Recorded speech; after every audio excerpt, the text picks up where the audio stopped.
How you doing, YouTube? Matt Massa Beer Reviews back with a little odd bird up in this piece in the form of their 73. This being Oatmeal Porter, coming at 7.3%. You get where the name comes from there. And this was crowlered maybe a day or two ago. I know they do pre-crowlers before the weekend. I think they do them on Thursday days. Saturday. Brewed in Stockton, New Jersey. Drink fresh, store cold.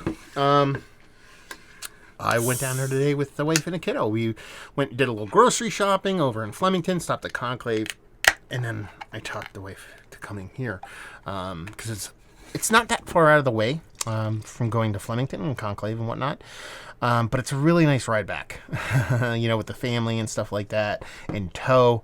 I just winding up and down to Delaware, and I dig it as I do the labeling. I like this. I was kind of bummed. I was really kind of frustrated with myself that I didn't buy a shirt from these guys the first time I went, and today they just didn't have my size, and now I gotta wait because I like their logoing. Whimsical. Let's put it that way. So yeah, Crowler can is cool. Beer-wise, that definitely looks the part of a rich, deep, dark oatmeal porter. It comes off almost like stout-like as far as inky blackness. Pinky finger of that really nice kind of sub-malt ball, but above khaki-colored head to it. Definitely looks the part of a big old malty beer. Probably the wrong glass to be pouring this in, but it's the glass I had in front of me.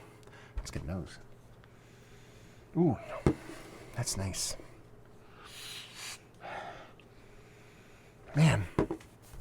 It's a really nice combination of roasted malts, multiple levels of varying different kind of roasted malts. Lean heavily, mostly chocolate. You're dealing with like Baker's chocolate, semi-sweet chocolate, that kind of thing, and a couple different variants in between there.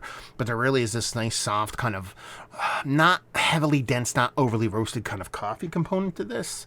And it has this little bit of sweetness that is akin a la kind of, what's the word? Lactose, that one. If you get a really nice, rich, heavy kind of oatmeal stout, that's where your kind of like soft little like pseudo-lactose kind of comes from. And what a lot of people end up kind of being like, well, we like that. Why don't we just put actual lactose in a beer? You get that in here too, but it's not overly sweet. And there's a big, nice roasty component to it. I'm sure a little bit of that is hops kind of propping that up. But it's where it should be sweet-wise. You're talking about 7 and change. Multiple levels of chocolate. Like I said, soft little regular roast. Nothing too big coffee-wise. Just nice soft sweetness. We're looking for mouthfeel on this one. Cheers.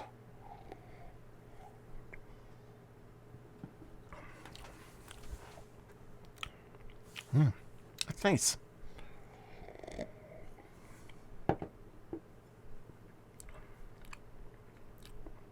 There's something interesting going on here, and I'm curious because I haven't had a ton of Oddbird beers, but most of them have not been darker in variety. Most of them have been like lager, pale ale, things of that nature, wit beer.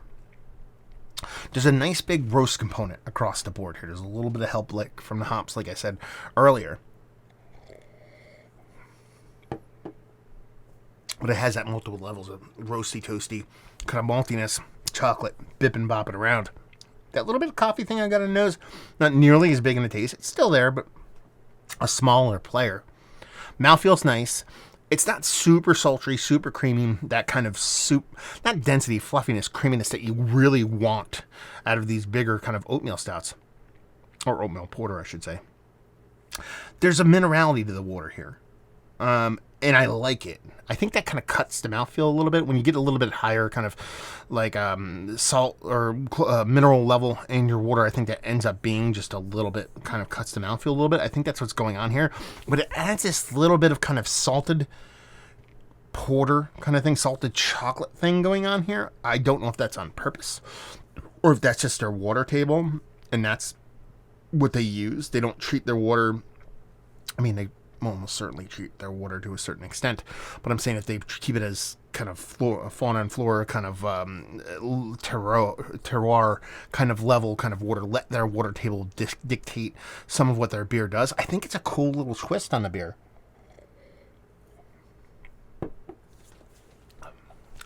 I like it. And it's not that, at first when I got a quick taste of it, I thought it was going to be that subtle kind of metallic astringency thing I can get on darker beers, more specifically the ones that are relatively low ABV. I'm talking like sub 10, sub 8%. That's not it at all. It is definitely a minerality. I keep kind of biting my tongue on salinity. It's very close to salinity, but it's more mineral based, more just, the way the water table works kind of thing, as opposed to an purposeful added kind of salt content.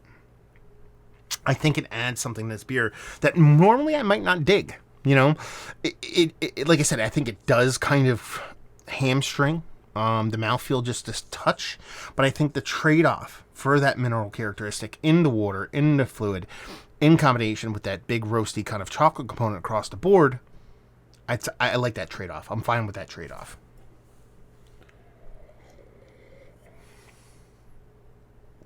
I like this. I like this a lot. In a unique kind of way. Yeah. I mean, like I said, here we cut to the chase. Is it one of the better porters I've had as of late? Oatmeal porters. It would almost default to that because I can't remember the last time I've had several. So it defaults towards the top. Is it one of the better malt forward beers that I've had as of late? Non-barrel aged malt forward beers. Yes. Is it Mount Rushmore status? No. Is it one of the more interesting malt forward beers I've had as of late? There it really does kind of rise closer to the top because it is that kind of minerality in here. There's something to it. Whether it's purposeful or it's their water table at work, I think it does really well in this beer. And I think it adds a little bit of twist to what some people might consider a very boring style. I don't think oatmeal porters are boring, but I know a lot of people can. But I think this is really tasty and really fun. I'm glad I got it. I didn't try this at the brewery. I just got a crowler and let me shoot from the hip because I wanted to get two specific ones. One was like a super low ABV pale, and I wanted to get a hazy. And they didn't have that one of those in crowler. I was like, what am I gonna get? I'm like, give me a porter, and I'm glad I did. It's a really fun, really tasty beer.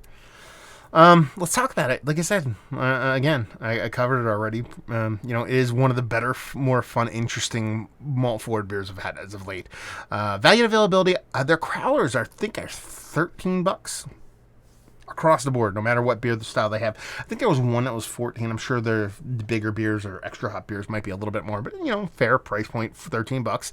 And leave you with a brewery only, very brewery only. They can, like I said, a pre-crowler on Thursdays, and when they're out, they're out. That's kind of how they work, and they're only open on Fridays, Saturdays, I believe on Sundays too.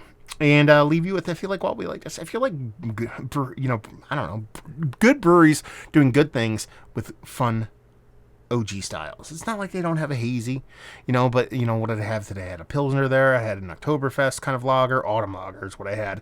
They had a couple pale ales, hazy. They had a OG Berliner, like OG Berliner style, OG Berliner syrup if you wanted to add to it.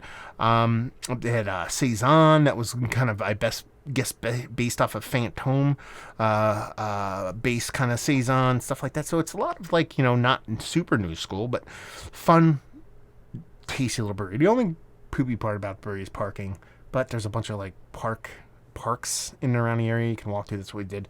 Grabbed my kid, parked at a park, took a little walk and stroll around, and went to the brewery, got some beers, and had a good time. It's a fun, cool little spot and a very tasty brewery in a very cool area. It's probably, I would say, maybe 20 minutes, 15 minutes north of New Hope.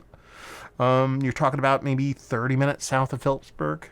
Probably about 20 minutes outside of Flemington. So, it is kind of in the middle of nowhere, but it's not that far away from a bunch of different places y'all might frequent from time to time. So, yeah. If you dig old school styles with just really, I want to word this in a specific way. If you like new school breweries with old school sentiment, but spot on technique, because everything I have there is just really well constructed, and you'll dig this. You'll dig them. So there you go. Hopefully you guys enjoyed the review. Down there if you want to talk about it. Massive Beers if you want to check me out doing the social media stuff. Beer Massif. Podcasting stuff. Let me know if you've had stuff from these guys too. Hopefully you guys enjoyed the review. Hopefully enjoying a little bit of Odd Bird right now. Hope to see you next time. Cheers.